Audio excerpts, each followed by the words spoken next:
We welcome you in to the Small Ball Podcast. It is Monday, April 17th, and there were only two teams from the West who won their first home games in the playoffs, the Sacramento Kings, and of course, the Denver Nuggets. And we're going to start with the Sacramento Kings. They play tonight. We're going to react a little to game one and talk about maybe a little bit about what to expect game two, but also, more importantly, what to expect further on. Guys, I leave the floor to you, though. You watched that game one for the Sacramento Kings. We sure did. And today, if you're watching, you can see that we are dressed, ready to ball, ready to put up a fight. Because put me in, coach. Put me in. Put us in. We are showing up, ready to go, just like the Kings are, hopefully tonight. Game one, though, what a game. That was an amazing atmosphere. Everything that everyone was hyping it up to be, it met that expectation. Yeah, this is 16 years in the making. Yeah. And it was absolutely electric with the whiteout. We had flames. We had Samson, the mascot, getting pulled up to the roof. And it's amazing how this game is on ABC, right? This is national televised game.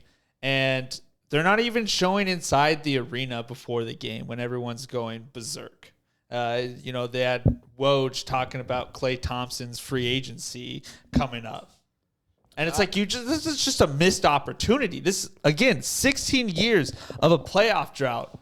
And you're not going to show what's going on inside the arena? I don't think ESPN and ABC really know how to market anything that's not the LA Lakers. Or the Warriors. They have no idea. It's like it's beyond their comprehension that there are passionate basketball fans outside the city of LA, San Francisco, and New York. It blows me away. They do it with every team. Yeah, but I'm not going to let ABC, ESPN steal my joy. No. Because I am as happy as they come when it comes to basketball right now, because the Sacramento Kings looked great despite poor performances from three of their best players. And, De'Aaron Fox, Malik Monk were absolutely amazing. I was a little worried that Fox maybe wasn't going to show up to the bright lights because it is a question mark. First playoff game ever. And he had 38 points. The guy balled out and carried the Kings to a win against the Golden State Warriors, defending champions. It was pretty remarkable. I think you can kind of expect to see the Kings show up throughout the series. I mean, people were writing us off literally since the beginning of the year. And we've proven doubters wrong, and I think we're going to continue to make doubters into believers. And we're gonna have a fun series. Yeah. This series, I've just been thinking of this imagery. You guys started talking, I was like, oh my gosh, this has come to me like a vision. Give it to us. It's like, you know how in, war shows or movies, there's the cavalry on each side, just thousands of horses and guys with the giant spears running head to head, and the horses collide, and the guys are flying off the horses. That's kind of how I feel about this. Oh my gosh. Bless you. Oh my gosh. That was so much power to it. That was incredible. This whole room that was like a magnitude 2.1 earthquake, that sneeze. That was unbelievable. Two wars, two battles. Yeah. So anyway, back into my vision. Yeah, a war of two horses just colliding. And that's what this series is. We saw a lot of guys get thrown off their horses from Golden State. Yeah. Feels like in game two, there's going to be a response. The Warriors have archers, and they're shooting off the arrows. That's what kind of feels like is happening in Game 2 against the Kings tonight. Yeah, I really do expect the Golden State Warriors and Steve Kerr to come out ready to swing, because this is a game of great importance for them. You don't ever want to go down 2-0. Steph Curry, Klay Thompson, Draymond, they've done it before, and I fully expect them to come out swinging. But here's the thing. Oh, man. Mike Brown is on that other side, and he's been with Steve Kerr for 6 years. And he knows what he's going to tell the guys. He knows he's going to hype them up, and the Kings are going to come out defending like this. Hey, good boy! They're going to come out swinging, ready to go. And it's going to be a battle from start to finish. Another. That was not a swing. Another must-see game is going to happen. Game 2, Sacramento Golden State. Picturing Mike Brown is like, what do we need to do? They're like, let's send out the dog. And it's just Trevor all over Steph, just not speaking English. I don't know what you're yelling at the camera, but it was not English. The King's tribal war call or something like that. No, the Kings do. Mike Brown, he knows the back of his hand very well, but he also knows the Warriors even better than the back of his hand. That made sense. Yeah, no, that makes sense. But their response is going to be critical because, and this is my peanut brain that thinks, it's like if the Kings go to 1-1, that feels like almost like a mission critical. Like things are starting to get a little tense because you go to Golden State, it's like, it's going to be hard to win one there. Talk about the records for each team. Yeah, I mean, I was telling this to Trevor before the show, and the Warriors are like one of the worst road record teams in the NBA. I think they were like third to last. Yeah. The other two teams was like Detroit and Houston. Two tanking teams. Yeah. Like the Spurs had better road record than they did. Yeah. But they are one of the best home record teams. And what's interesting about that is, the Kings they're a decent home team, but they're actually one of the better road teams. So it's like we're going to see, two juggernauts just fighting on Golden State's turf.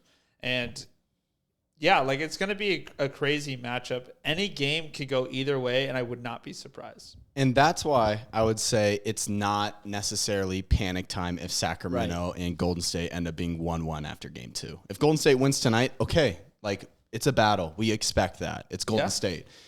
But because of that reason, because Sacramento's such a good road team, yeah, I'm not worried if I'm Sacramento. It's going to, hey.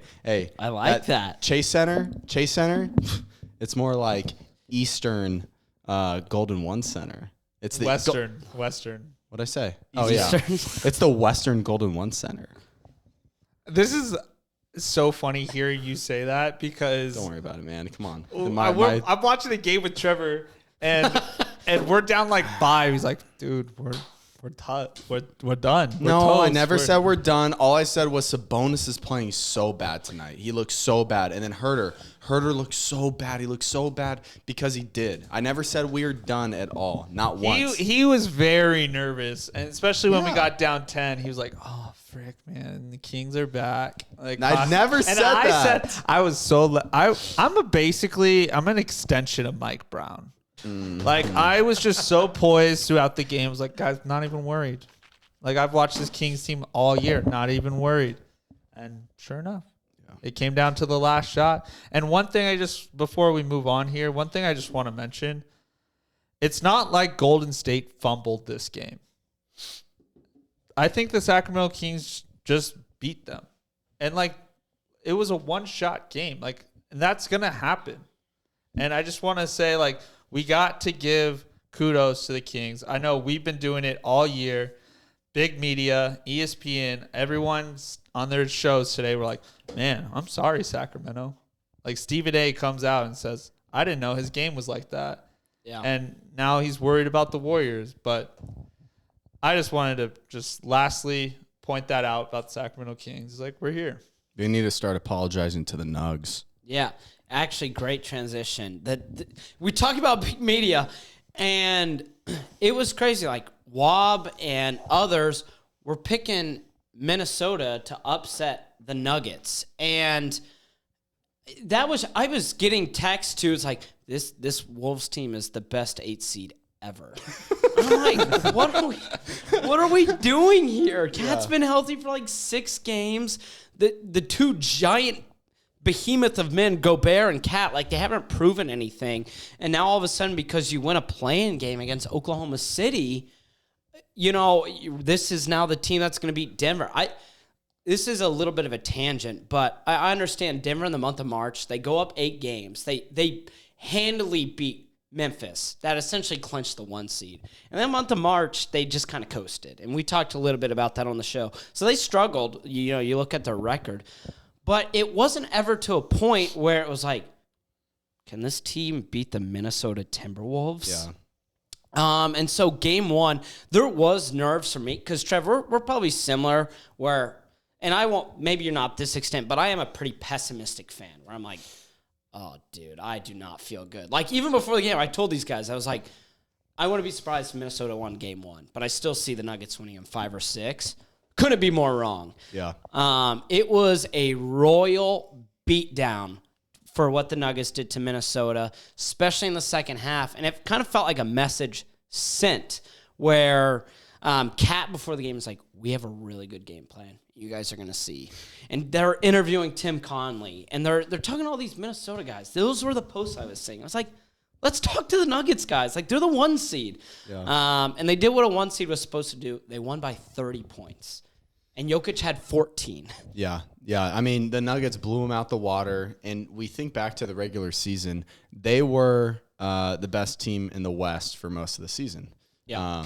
And it's just so it's frustrating because if you go to SportsCenter, ESPN, Instagram right now, and you look at the most recent posts, I would say probably like 80% of them in the last 2 days has been the Lakers. I don't even know if they posted about maybe a post or two about the Nuggets. Actually, I did the research. How many posts about the Nuggets? So on Instagram, because I deleted Twitter off my phone. It was a toxic place. Yeah.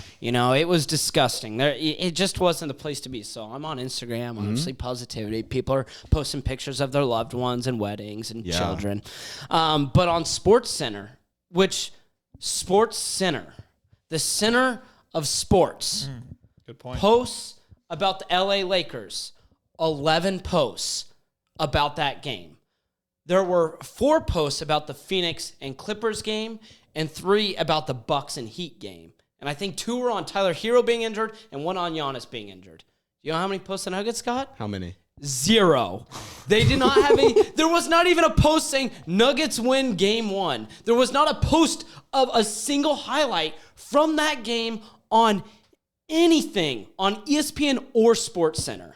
And this is now 24 hours, and they don't have a single post on Instagram. Dude, fans have to be sick of it. Fans have to be sick of it, and that's why we're doing what we're doing. Small ball podcast. This is small ball. We focus on the small markets, Yeah, this is just getting ridiculous at this point. I mean, okay, let's go back to this Minnesota thing real quick. Why are people picking Minnesota to beat the Nuggets? What have they done this year where it's like, oh wait, the Timberwolves are good? They haven't proven anything. And a week ago, their players were boxing on the sideline, throwing haymakers. What's happening? And literally, like, I understand, like, the argument, like, oh, well, the Nuggets haven't proven anything either. Well, the Nuggets at least were a good basketball team and have a reigning MVP, 2-time MVP, right, and a potential 3rd runner-up or something like that. The Wolves literally aren't even fully healthy. 2 key players are hurt. Right. One guy literally broke his hand punching a wall. Talk about a team that is just full of low IQ. It is an extreme. You even go back to that Lakers game where they have a chance to have the last possession in regulation and they get a backcourt violation call. That is inexplicably horrendous.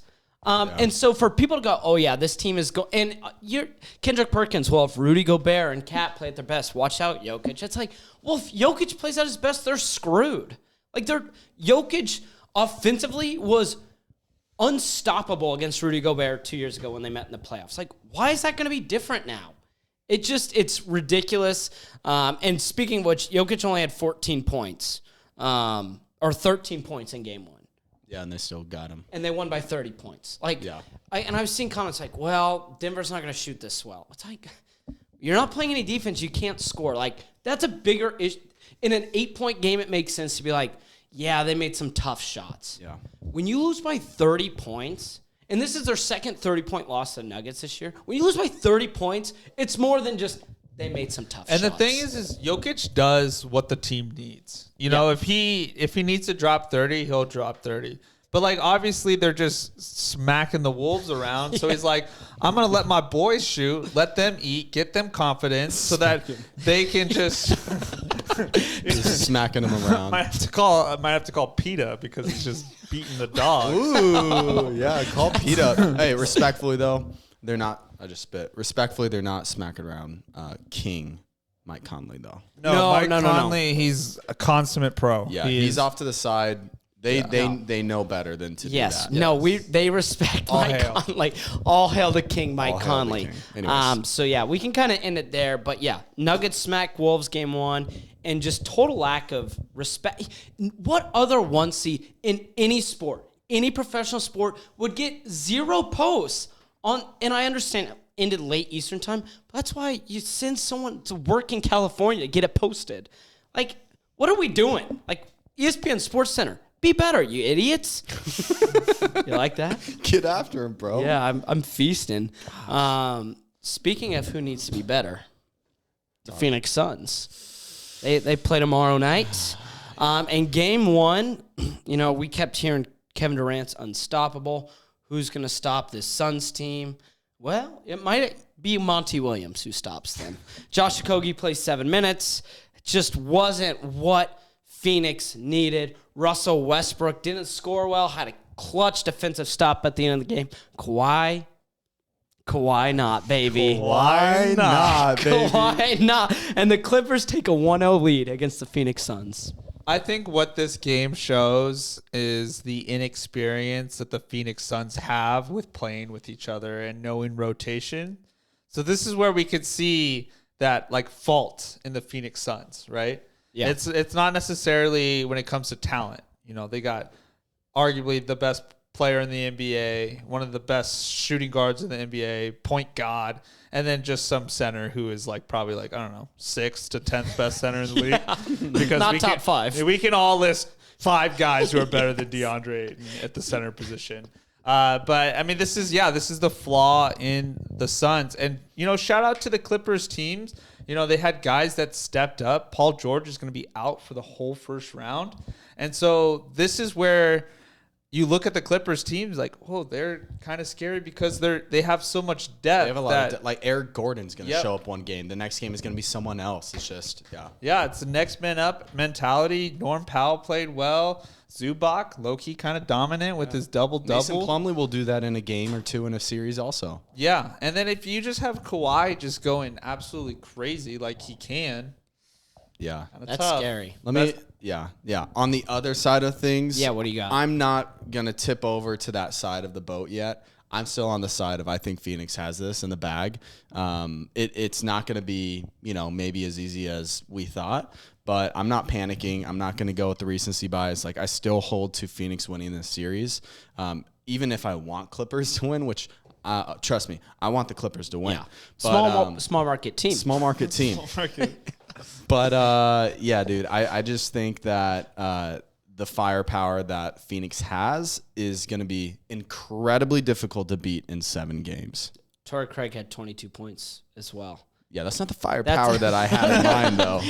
You mentioned firepower. It's I know a guy. I've got a little joker up my sleeve. Yeah, it's, losing game 1 as a home team it always hurts, but there's plenty of time for Phoenix. But, man, the choir bells that will be ringing if the Phoenix Suns go down 2-0 and have to go back to L.A., I mean, I don't know if ESPN might post about it. They might actually post watch out. Suns down 2-0, they might actually not be the best team in the West, which would be awesome. I just want to see, obviously, certain individuals in Phoenix eat crow, but more importantly, I want to see Eat crow? Yeah, do you know that phrase, Matt? Eat crow? No, he doesn't. Not a chance. Okay. Well, I want certain individuals in Phoenix to eat crow, and I also want all the big market. This is anti-big market media for me. This show is what I realize. This is my Jordan game against the big market. Because if the Suns lose in the first round, not only are there choir bells seeing Suns fans sad, but now there's choir bells. All of these guys tuck and tail who pick the Suns to sweep everyone in the West. Me. Oh, yeah. I'm one of those guys. Tail? I wouldn't tuck tail. I'd be yo, I was wrong. Let's go Clip City, baby. Clip City, Chip one thing City. too, we can't pretend on our show, Clippers are small market for sure. but ESPN will have a fine time turning the page and being like, they would. let's go Clippers. They could go from small to big in a playoff series. They really could. In a couple weeks, the Clippers could find themselves off of our show. Yes. So, yeah, beware, Clippers. So, man. Kawhi, before you go and win this series, really think, do you really want to win Would and not be on the show anymore? Would you rather be sponsored by the Small Ball Podcast or win a playoff series? We'll see. We'll see. Time's ticking. Time's ticking. Because there are teams that are immune. Immune. Immune. Sacramento, Denver, immune. They will always be small. The San Antonio Spurs, the Milwaukee Bucks, immune. The Pacers, immune. Yeah, we can name them forever. Yeah, we all have that small market vaccine where that's all. What's going on? We can name them forever. We're looking for more teams around the room to see what we can name. The Timberwolves, Grizzlies. Anywho, you mentioned the Bucks. Yeah. You mentioned the Bucks, and we actually have a Bucks insider. Yeah, let me give him a little shout out here. We have a Bucks insider. His name is Caden Murphy. He was on the show. Reoccurring guest. He was on the show a couple months ago, and he lives in Milwaukee. He works for the Milwaukee Bucks. He is the court manager. Here he is sweeping the court. Yes, he's a good-looking guy doing his job. But your hearts. he is our official Bucks insider. Here he is with why you don't need to panic if you are a Milwaukee Bucks fan. What is up, Small Ball Pod? This is your Bucks insider, Caden Murphy, here to give you all the news and tips and updates for the Milwaukee Bucks. Giannis Antetokounmpo comes back with a bone contusion on his tailbone. Contusion just means bruise. We're expected and optimistic to see him back Game 2. Whether that is at home Wednesday night or on the road versus Miami Game 3, we will see Giannis back in this series. Unlike Tyler Hero, who we will not see back this series, out for 4 to 6 weeks with a broken hand. One of their top scorers, one of their top playmakers. He will be gone, and we'll see how Jimmy Butler does without him. He had a great game, though. Game 1, they shot 60% from 3, while we shot 20%. That's only happened 3 times in NBA history for the playoffs. So expect to see a lot of three-point shooting, a lot of makes for the Milwaukee Bucks this Wednesday. Bobby Portis had 21 points last game. Drew Holiday had 16 assists, 16 points, and I believe that's 16 points. He might have 17. And then Chris Middleton had his first 30-point game this season. So we're looking for a bigger game out of Brook Lopez. We're hoping that Bud maybe puts some PC minutes in there. We would love to see Connaughton come off the bench. But we're really excited about this series. We feel really confident about this series, and we're excited to show the league why in Game 2. See you later, Small Ball. Do you know what Chat GPT is? Bye, Caden. Bye, Caden. Yeah, bye, Caden. That feels like the answer we would get if we were like, what happened in the Bucks Heats game in Game 1, and an AI robot just started talking at us. It would be that exact video of Caden, which thank you, Caden, for that. Amazing stuff, Bucks insider. I do like what he said about Chris Middleton. I didn't know that was his first 30-point game of the whole season. That's huge for them. Yeah, that could be like a kind of turning of the times. That is huge. Why are you guys acting crazy? That's huge for them. They need him to peak at the right time. To be honest, I thought you were going to keep talking. Well, You're like, that's huge for him. And we're like, me and Scott were like, yeah, keep going. It is huge. It is huge. No, it is huge. We just didn't know that was the end of your statement. No. I want to affirm you. It is huge. Thank you.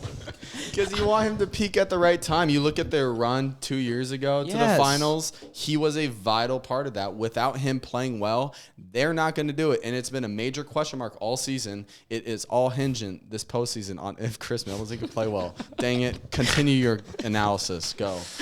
Yeah, those are all great points. I 100% agree with you. If Giannis is hurt or not 100% himself, we need Chris Middleton to step up, as well as Brook Lopez and Drew Holiday. All of them. All of them. And they're a good team, like we mentioned in the past. They're the team to beat. But I want to talk a little bit about the Miami Heat and how huge of a loss it is to lose Tyler Hero for this series and the rest of playoffs, although their playoffs are going to end at this series. But that is a bigger blow to the Miami Heat than it is Giannis getting hurt. In regards to this series. Okay, I just want to make sure we have that. Yeah. Yes. because that with the Miami Heat, they kind of struggle offensively. If their shooters aren't shooting well, really all you have is Jimmy Butler, who's a playmaker, and then Tyler Hero can kind of cook a little bit. But like you can't really expect Bam Adebayo to get the ball and just start, going on his own, because that's just not his role. He's great defensive player. He could set up an offense, kind of get things Good going. facilitator. But the Miami Heat really rely on that team basketball, and if their team's not playing good, it's going to be really bad. Yeah, no, I first two. If you're a Bucks fan, the Giannis injury, you want to make sure he's 100%. Obviously, our insider saying he's going to be good to go. I'm glad he also told us what a contusion was. That was super helpful. Dr. Caden. But this, out of all the home teams to lose their first game, this is the least worried of any fan base. You have to think, as a Bucks fan, we can still win this series in 5, which I see it going 6. I think the Heat will get one more game, but I think Milwaukee is going to be fine. They shot the ball just horrific. I mean, it was disgusting how poorly they shot the ball in game 1, and it was still pretty darn competitive. So I just see a pretty strong rebound on Wednesday night. Yeah, I don't think Milwaukee fans are panicking, and they shouldn't. So they're going to be just fine, and I fully expect them to win game 2. Yeah. Yeah. I think that's all we really need to say about the Bucks is game 2 is going to probably go in favor of Milwaukee, and this series is still going to be in favor of Milwaukee. Yeah, so we're recording this on Monday. The Kings play tonight, but tomorrow we should talk about some of those games tomorrow. Hawks-Celtics. As people will be listening to that day of. Yeah, and I want to start with Hawks-Celtics because Trevor, he's had to be the guardian of the Atlanta Hawks. And before the series, he goes, if they make this interesting, and I was like, Trev, you have to be insufferable. Like, the Hawks winning this series would be your New Year's Eve. It'd be amazing, honestly. Yeah, I mean, on the show, I did say Celtics, and I think I think I said gentleman's sweep. But after the show, I couldn't. I was tossing and turning all night thinking about that take, and I heard you pacing. I got up around 2 a.m. And began pacing our hallway, and I just couldn't get it out of my head that I really do believe in Atlanta, and I think that they are going to upset the Boston Celtics in round 1 in 6 games. So that was before the first game. Yeah, that was before the first game. That was before the first game, and in game 1, let's just say it didn't go the Hawks' way. But you know what? But you know what? If any guy is gonna be able to pull it back together, it's Trae Young. That's right. Because he's done it so many times in his career. So many times. My analysis for why I'm backing this is only Trae Young. Always Trae. I think every time we bring up the Hawks, you're like, they have a guy. I'm like, do you know anyone else on the Hawks team? Because you only talk about Trae Young. I actually do love their roster. I really do. I actually can attest to you saying that. Yeah, they have a lot of wings. I love their bigs. Do you want me to name their wings? Like, why are you laughing at me here? No. It's just... And they picked up... Yeah, I mean, I love the roster construction. For some reason, on paper, I'm like, this team is unbelievable, but it just hasn't worked. But like I said, I am changing my take. After a round 1 loss, I feel like you guys will allow me to do that. Yeah, that's fair. Yeah, to 6 games, the Hawkies win the game. Oh, you're going to pick the Hawks in 6? Hawks in 6. I think they turn around, and it's more than a gut thing. It's just I can look at this team, and I'm like, dude, I believe. It's a gut thing. I don't know if I did Celtics. No, actually, I picked the Hawks not to make the playoffs. Yeah, no, both of you guys didn't. Yeah, no. And, yeah. Give me a little hype up. And I was gonna say, let me eat crow here. You were right about. Let me eat Hawk. Let me eat Hawk here. You were right about the Hawks. Yeah. They beat Miami. They had a great win. And I said Miami was gonna go 6 or 7, but Boston would win the series. I've got Boston 4 or 5. Okay. Cool. Yeah, I think Boston still just smacks them around. another PETA incident. Yeah, dude. This is actually a PETA. All the animal teams are just getting. Someone called PETA up on the Celtics. Bro. Well, what they need is, I don't know if you remember last year, Minnesota had someone glue themselves to the court, Yeah. a fan, and that was like an animal rights activist. Yeah. They need to do that again, but like glue a hawk to the floor. Yeah. That's kind of counter. That's like counterintuitive. yeah. That's not what they want. No, But I okay. like the heart behind it. Yeah, there is heart behind it, but yeah. So we've got Hawks in 6, Bucks or Celtics in 4. I do see the Celtics winning. I think Game 2. Okay, you think the Celtics are going to win? I think the Hawks are going to bounce back. Christian, what do you got? Celtics. All right. Cool. Knicks Cavaliers. I've Yeah. seen that Tuesday game. The Knicks, and we were talking about this off air a lot before, and you guys can attest. I kept telling you, if Julius Randle plays, I really want to pick the New York Knicks. Yeah. Chose the Cavs. I'll stick with the Cavs. Julius Randle didn't even play that well as Jalen Brunson, but the Knicks won game 1. Mitchell took 30 shots. He had 38 points. I don't know if I like him taking 30 shots in a playoff game. I just don't see that being the most productive route in order for you to win the series. If that is going to be what the Cavaliers do, I like New York winning this series. Yeah, I mean, I'm a big Cavs guy. I think that they'll advance to the second round, and they'll play the Bucks. They might give the Bucks a little trouble. I'm not saying that they'll beat the Bucks, but I like the Cavs a lot, and I just feel like you got to give flowers to the Knicks. Jalen Brunson is an awesome basketball player, and he showed it last year when he showed up in the playoffs for the Mavs, and he's showing it again that like when it's playoff time, like Jalen Brunson really shines. But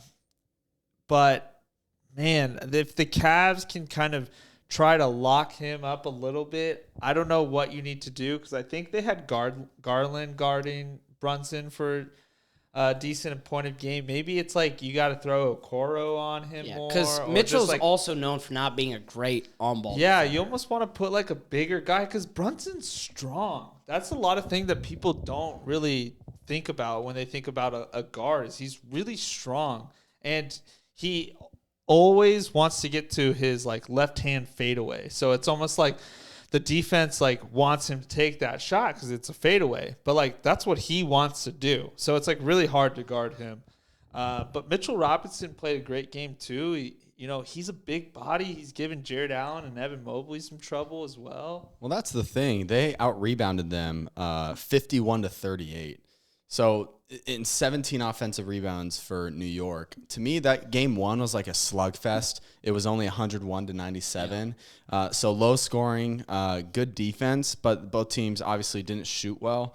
And I think if that's the way that the series is going to play out, that is right up Cleveland's alley. Like they are built for kind of a slugfest type series. And You mean the Knicks? No, Cleveland. I think Cleveland. I feel like I think the Knicks.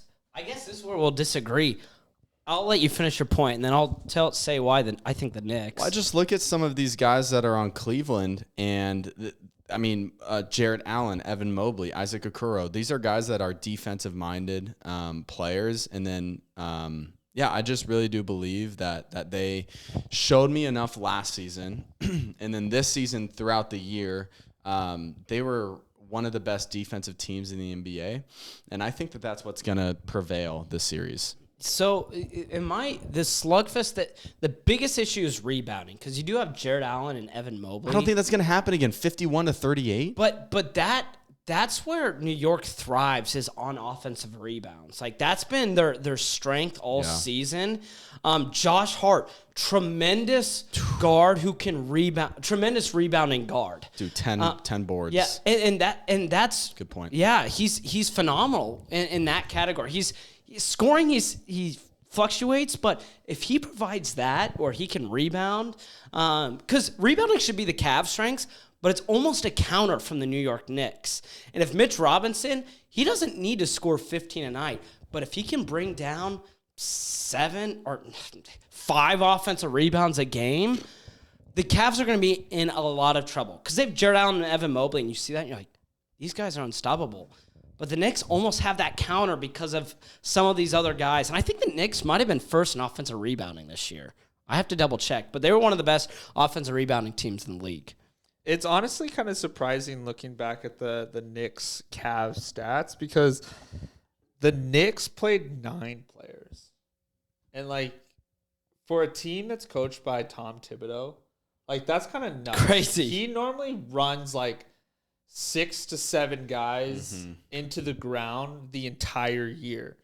So that's really good sign for a Knicks fan to see that Tom Thibodeau is growing as a coach and is like willing to trust these players. And these players have earned his trust. Because, I mean, even though like Obi Toppin and Hartenstein got some run, that maybe they would be like the first two to kind of like not make that playoff sort of roster in his sense, they put up good numbers. I mean, Toppin 9 points, 4 rebounds, Hartenstein 8 and 5. I mean, those are solid, points for a bench unit to come in and kind of help out. Yeah, honestly the Knicks bench really won this game, I think, for the Cavs because the Cavs had absolutely nothing. Yeah, the big fear, if you're the Cavs, you want to be flamethrowers. Because the Knicks have Jalen Brunson and sometimes Julius Randle's of guys who are like, yeah, these guys can score. Everyone else, it's like, ugh. The Cavs are going to want to score in this series like probably 110 plus a night to win this series. Scoring at 100 or less, the Knicks are going to eat that up. So you're going to need a lot better offensive production if you want to win the series for the Cavs. I really am confident that the Cavs have this one. I'm not sipping on the orange Julius juice drink just yet. I'm not sipping on that. I am totally understand. Cleveland through and through. I'm not waving. Yeah. Knicks were third in offensive rebounding. They had 12.6 a game. Right behind the Raptors at 12.7 and the Houston Rockets at 13.4. Oh gosh. According to NBA.com. Wow. Yeah. So that doesn't necessarily win games. No. I mean, you got to score off the rebound, Trav. Let me tell you.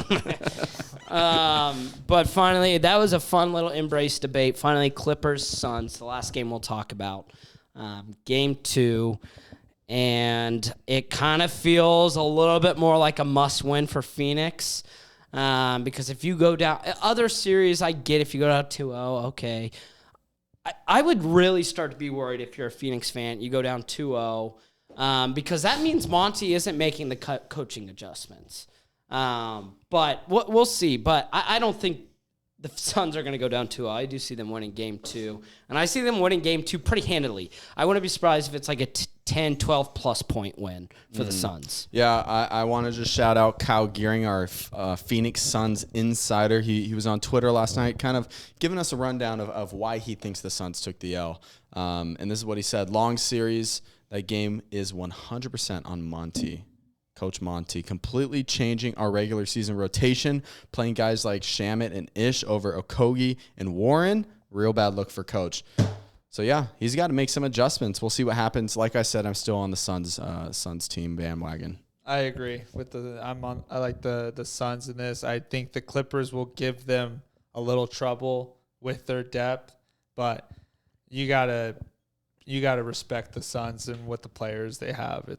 It's hard to win 4 games when you have that type of talent. Kevin Durant, Devin Booker. Yeah, it's crazy that the Clips are winning in 6. I was going to say, I love that we have this guy here just riding with Kawhi. I do. Kawhi we ride into war. Yeah. Yeah, no, Kawhi is my knight in shining armor, knight in shining armor this series. Yeah. So that's going to be, I think, a really fun series, regardless if it goes 6-7 in whoever's favor. But it's looking to be a nice one. Guys, we've kind of wrapped up our Tuesday breakdown. Any final remarks? Matt, you got anything behind the scenes?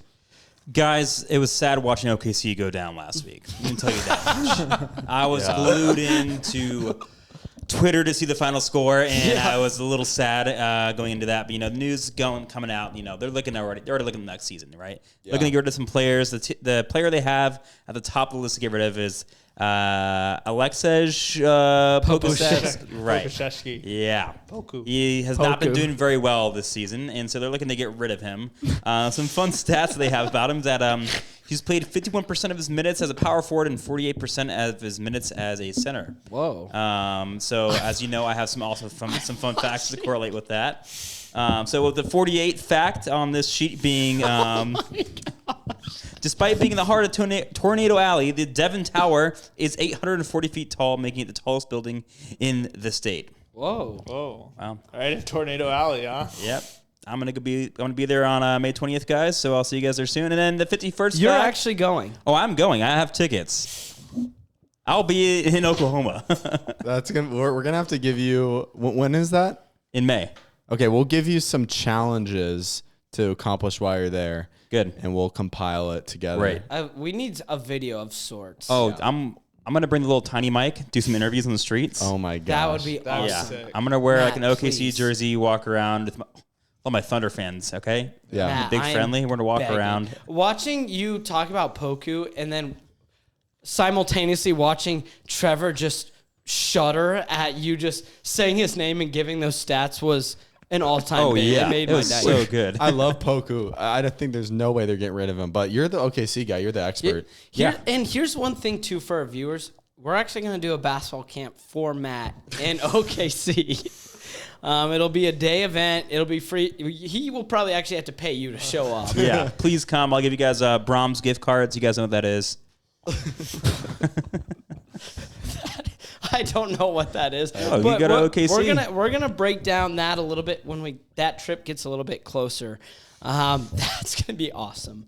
Oh, yeah. Maybe we get Katie, the Girl Scout, to link up with you and for like an Wait, it's for a autograph or Girl something? Scout? No. Remember the? Oh, Katie, the stat. You guys are gonna. Yeah, we're dude, I gonna. hope you guys link up. I That's also not at hope all- she's not like 12. Like That's not at all what I meant, dude. We just need a photo op, a nice photo op with Katie, the legend. She probably gets that all the time. I like how you remember her name. 18,000 boxes. I've never forgot that stat, and I won't. Oh my gosh, that's how I know it's a good stat because it's stuck with you. There's stuck not with been me. a single fat Matt has given me that has stuck with me. Except that one. No, not even that. That was the best stat that we've had. Tell so her far, to so. link up. What an all-time way to end the show. Yeah. Yeah. Tell her she can come to the basketball camp or something. Yep. Yeah. We'll invite her. She has a website, KatieFrancis.com. Wait, she's way bigger than She us. has a website. There's no chance she's maybe gonna we show. should have her on the podcast. Kind of boost our numbers. That would be awesome. That's unbelievable. She's an entrepreneur. Yeah, I'm sorry. The Wi-Fi is just not going very fast, so I'm waiting on the page. We don't. No shade being That's thrown. all right, man. We'll bring it up next show, I guess. Yeah. There's no time for that. That's all right. All right. Well, OKC Facts with Matt. Again, a day maker will get you linked up with everyone in OKC. Please come. 18,000 boxes. So for our great producer, Matt, our two Kings insiders, Christian and Trevor, I'm Scott. We say so long for now. We will see you next week. Playoffs? Well, I'm talking about playoffs?